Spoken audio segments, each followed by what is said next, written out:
you have a change of heart, wanna make a brand new start. You've been living on the edge with forever as a pledge. No more giving it up, turning me loose, setting us free. Baby, keeping it real, cause we got what takes for sure. There's no turning back anymore. Can you see it's all a game? Life goes on all the same.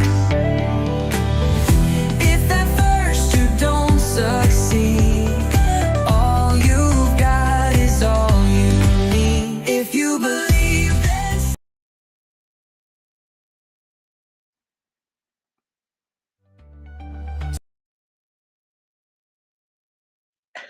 Hello, Rise and Thrivers. So excited to be here with you on this Monday evening. So you'll see it's just me. Reg is taking care of some business, so she will not be joining us tonight. But we do have a special guest joining. I just want to say it is our 101st episode. So stoked, so excited. We are starting the month of April. But before we talk about the month's topic, I'm going to tell you, if you are new to Rise and Thrive Together, welcome, welcome, welcome. And Rise and Thrive Together is a vibrant community committed to educating, empowering, and equipping you to live the life that you want through real talk, real actions, real results. So we are super stoked. Sit back, relax, and let us have a chat. Now we have got April. Welcome, welcome, welcome to spring. April showers, and we've been having a lot of them here. Okay. And the topic for April is, can we have it all? And what we have been having is a lot of rain here in New Jersey. I don't know about you folks where you are. You can definitely jump in and let me know. But we are chatting all month long about, can we have it all? And whatever all means to each individual. Can we have it all? We're going to have an amazing conversation tonight with our guest. Looking forward to sharing her story with all of you. So please feel free to jump in and ask her questions. But we're super stoked. We have 101 episodes under our belt. Did I say that enough times? I think I did. All right, y'all. I want to give a shout out before I go any further. Today is my stepfather's birthday, so shout out to him. Happy birthday. We had a pretty good day, though rainy and cold. I have no idea what's going on with this weather here I'm just going to talk for New Jersey. I know New York and all of those are connected, but I'm in Jersey, and this weather has just been absolutely insane. Anyway, before we bring our guest out, listen, guys, we are going into the second quarter of 2025. Have you, is my question, gotten your Rise and Thrive Together journal? If you have not, then why? How do you know that you're accomplishing the goals that you have set for 2025? How are you measuring it? How are you being held accountable? You can purchase this amazing Rise and Thrive Together journal on Amazon.com. I have mine. It is filled with inspirational quotes, some of our favorite quotes. It was a collaborative effort putting this journal together. And it's about quotes, it's about giving you things to think about and be honest and share with yourself. If you want to share your journal with someone else and what you wrote, that's great.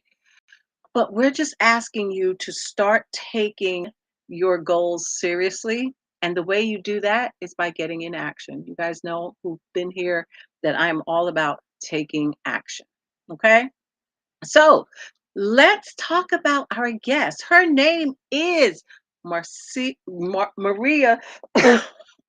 Excuse me, Maria. I don't know why I keep calling this girl Marcia. I apologize. Maria Garcia. Now you know why, right? Maria Garcia stands as a testament to the power of resilience and self discovery. After earning double majors, y'all, did y'all hear that? Double majors in finance and international business, she initially made her mark in the corporate world. However, Her life took an unexpected turn when a massive stroke disrupted her trajectory. Through sheer determination and a long, arduous recovery, Maria emerged stronger with a renewed sense of purpose. She channeled her transformative journey into her book, Breaking into the Light, a journey of self discovery and transformation. Through this memoir, Maria shares her path to healing. In the process, she discovered a groundbreaking nutritional method that played a pivotal role in her recovery. Today, Maria is a passionate coach dedicated to guiding others on their path to transformation. She specializes in helping individuals reset their relationship with food, y'all. There is such a thing. Unlocking profound changes in their overall life experience. Maria's subtle yet powerful leadership inspires countless others to embark on their own journeys of self discovery and personal growth. That is so phenomenal. I am super excited to get Maria on here and joining us. Maria, welcome to Rise and Thrive Together. And I do apologize, I was combining your first and last name. It happens all the time. It's a little tricky there. So, wow. On this, I love the resetting, the transformation, the recovery, the renewed sense of purpose. So, let's just dive on in here. You said renewed. I'm curious, what was your sense of purpose prior to having the massive stroke? I was set to become a stockbroker. Started taking the exams, and I was about to start. I'd just taken the exam, passed it with flying colors, probably a week prior, and all of a sudden, bam! Wow. Yeah. Bam, you have a massive stroke. Take us on the journey with you. Tell us what happened. What did that look like? What's going on? From a Okay, massive stroke to where you are. Take us on this journey. so I remember it happened on a Sunday, and I know it was a Sunday because on Sundays we go to my mother's house to eat lunch. So I thought I had food poisoning. I thought I had food poisoning because I started to feel ill. I was on the phone and I started saying things that made no sense. Things Hmm. like the red ocean is underneath the kitchen floor. And then after I said it, I thought, what the hell was that?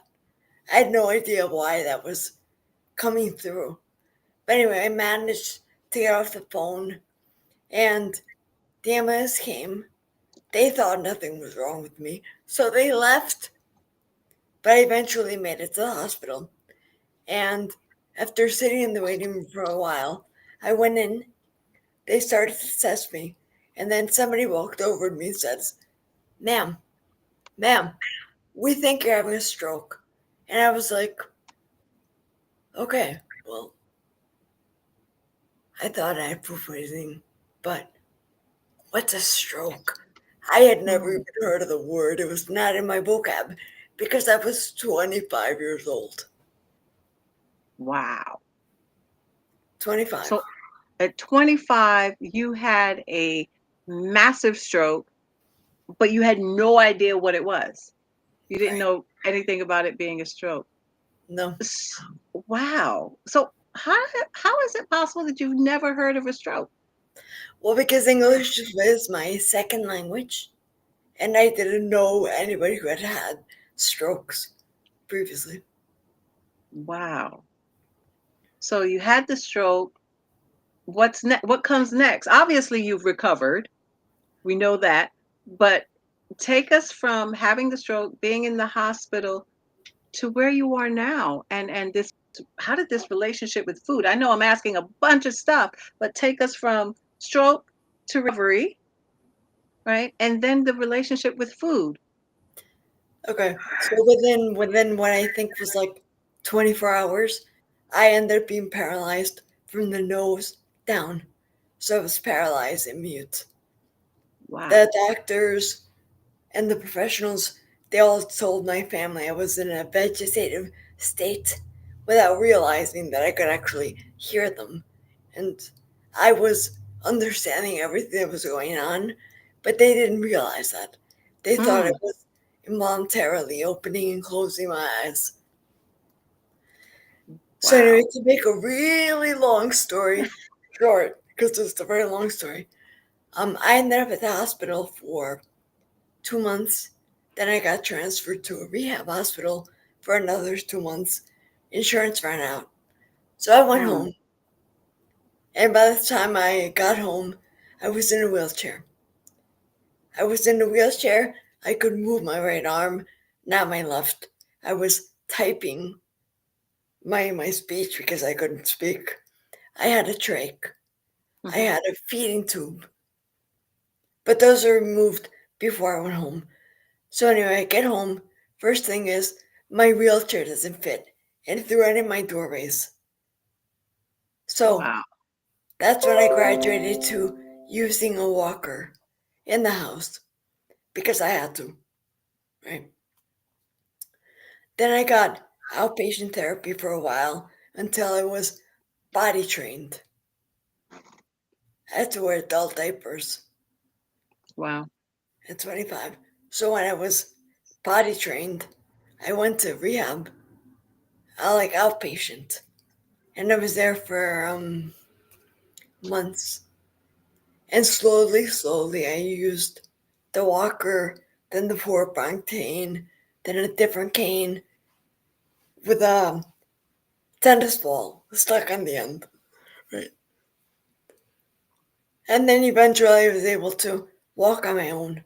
When I could finally walk on my own, I enrolled in a gym. Mm. And I went to the gym and I was doing light things. That I was mobile, my balance was not good.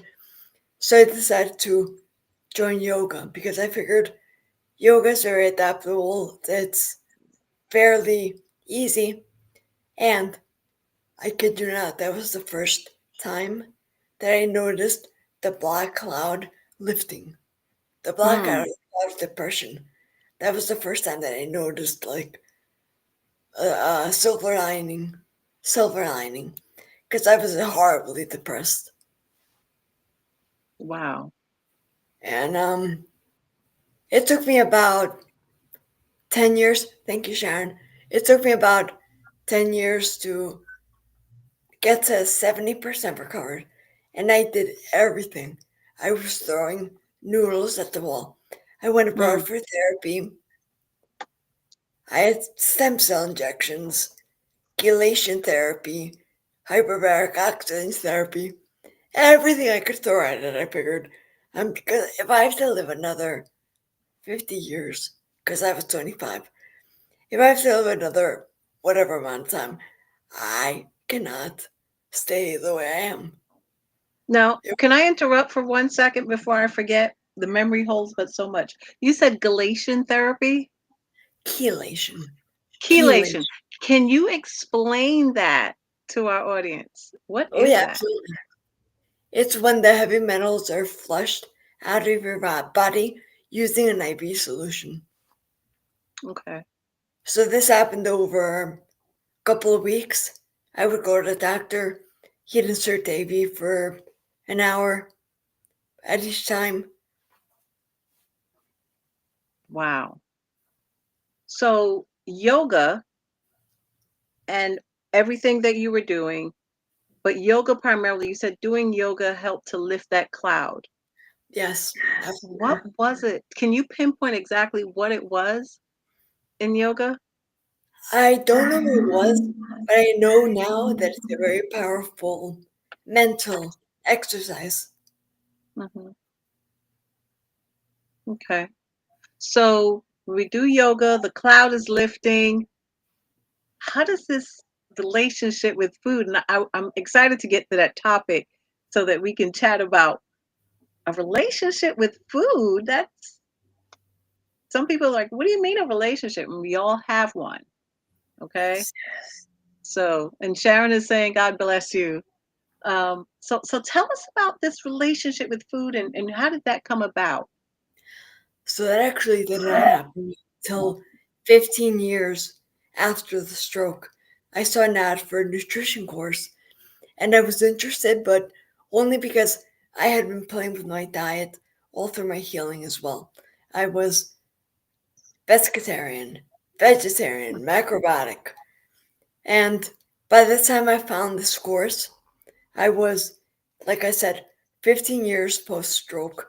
Never in a million years did I think anything would or could change. I thought I was just going to learn something new about a topic I already liked, which is nutrition. I Hmm. figured maybe there's something I don't know. I'm going to hear some new stuff. Within 6 months, 15 years after a stroke, I had recovered another 20% and I got my life back. I Wow. finally got my life back. And I was so blown away by that. I thought, this is sorcery. How can the human body do these things and we don't even know about it? That to me it was just, I couldn't explain it, could not understand it. So I figured, Wow. well, I need to peek under the hood and see what this is all about. Well, we are glad that you peeked under that hood. It's more like a I just saw the whole thing. It wasn't just a peek. But now you've got this nutrition course and talk to us about what do you mean by a relationship with food? Well, I would say that most of the eating that we do nowadays, a lot of it is emotional. Mm, And so we look at that. We look at the reasons why you eat what you eat. What are your cravings about? Because I'll give you an example. Let's say you're a small child and you're in the park and then you fall and skin your knee. And all of a sudden, you start crying and you're looking for your mom. And your mom's like, oh, come here. Here's the cookie to make you stop crying. Then all of a sudden, that cookie becomes mom's love. So then when you're older, you crave cookies because that's what that represents to you. wow. Okay. Skin your knee. You see the cookie as mom's representation of love. Because mom gave you the cookie to make you stop crying and hugged you and said, oh, here, have this. And so you associate that cookie with love. Huh. I never thought of it that way. What about you, audience? Have you thought about it that way? When I fell and skinned my knee, I'll just say my mom never gave me a cookie. No, mine And either. she's probably listening to the show. But I didn't have I didn't have cookies. Maybe that's why my relationship with food is different than everyone else's. Um, so Susan said we have relationships with food, money, love, etc. Yeah, absolutely. Absolutely. Wow.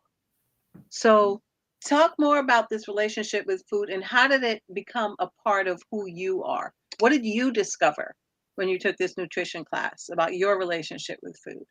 Well, one of the things I discovered is I've always had this intense love of French fries. I loved French fries, but they had to be home cooked. Okay. It wasn't McDonald's, it was home cooked fries. And I didn't know why. I could eat them off the floor, they were so good. And so during the course, I realized, oh my God, when I was young, I used to eat a lot of fries at home with my mom. Hmm. So then when my mom came to the US and left me in Spain, and this happened 3 times when I was really, before I was 6, I only wanted to eat fries because to me they represented mom. Mm, okay. So, excuse me. It's interesting because my relationship with food was I never used to eat like a bunch of crap, right? Like I mean, I wasn't eating junk food all the time and none of that stuff because that just it really wasn't. how I was raised. My grandmother used to do cooking, and I would go to her house, like most people, and to have food over there. So my whole thing and my relationship as an adult with food was not really eating. Like I like tea, not because I was starving myself, but I pretty much could survive on tea all day. Tea, crackers, and cheese. And so I had a really, I would say, a bad relationship with food. It had since gotten better. And the audience, if you've been around for a long time, you've heard this story about my stalker. That wasn't really a stalker. It was just me with a lot of weight on me, and it impacted my breathing, especially when I had to go upstairs. I've since developed a much better relationship with food and understand that I need to eat. Tea alone cannot suffice. So, what would that say about me? What relationship did I have with food Well, I don't know. other than unhealthy? That's, yeah. So you mentioned crackers and cheese. Do you remember the first time you had them? Is that something you had in your youth? Oh, girl, I'm old. I don't remember that. That's too far to go back. I'm no. I can't give you that. Well, Um, if you knew what would you say? What would you guess? um, I don't know. Single digits as a kid, not like 10 or 11, but probably single digits. See? And what's the reason that you were having the cheese and crackers? Was it a celebration? Was it a snack after school? What was it? Maybe a quick snack because it is quick. You just got to cut the cheese and put the cracker. You don't got to do too much with that. So that's quick. But maybe. Okay. I see your point in the relationship with food. Audience, what is your relationship with food like? Now, you've got this relationship with food. You have this renewed sense of purpose. How do you use that renewed sense of purpose to help others? Wow. What I want to say is that food is really at the foundation of everything Mm. else in your life. Susan mentioned that we have relationships with food, money, and love, Mhm. and we do. And I feel as if once you have the relationship with food set, then you could stack other things on top. But if your relationship with food is not good, you're basically stacking on a house of cards and taking from somebody who knows. I was ill for a decade, for a decade at least. If you don't have your health, you really don't have anything. And people take that for granted. People Hmm. just think they're going to be always healthy when they've never had any massive life callings like I did. Right. Now, here's an important question. We've heard everything you said. We've heard that you say food is the foundation of everything. We've talked about your journey with food and French fries meant love. Um, we've heard a little about my journey with food. But here's a question: how do people develop this better relationship with food or a more conducive relationship with food? How do they do that? Number one was awareness. Okay. How do we get this? I keep going. How do we get the awareness? Awareness that we have a bad relationship with food. Can you rephrase the question? Sure. You're saying awareness um, of what? Awareness of the relationship we have with food? Yeah, so this is what I specialize in, right? We go over why you crave certain things, why you don't like other things, and once you have that awareness, you can move forward and you can make changes. Because it's not about me giving you a list and saying, hey, go do this, because then you'd be relying on willpower. And willpower is a Hmm. really crappy long term strategy. Good Wow. for the short term, but not good for the long term. Okay. Okay. Sharon, so funny. Sharon says, "Oh boy, do I know what you mean about relationship with food." So First thing is an awareness, have an awareness. And most of us know, we're kind of aware of the kind of relationship that we have with food, right? Can we admit to that, folks? Just drop it there in the chat if we can admit to that. We know the kind of relationship we have with food. So now, since our topic is about can we have it all, I must ask you, is it possible to have it all? And if so, can you share with us how you have it all? And for now, right? Because whatever all means to an individual can possibly change as they have different experiences. So what is can you have it all? And what does that mean to you? So, in answer to the question, can you have it all? Why not? Mm. Why not? You make it sound so easy. You're like, why not? Well, because I've been through a lot, and so now, to me, health is all. Basically, if you don't have health, that to me, that's the number one thing. Yeah. Sharon says no about she meant about taking your health for granted. That's what Sharon was talking about. And Susan said, we do know, but we don't often know where it started. If you distinguish that, you can see it and choose not to let it drive you. That's a really great point. For me, I would need help knowing where it started, but for me it's like, does it matter now? I mean, I've got the relationship with it, a better relationship with food.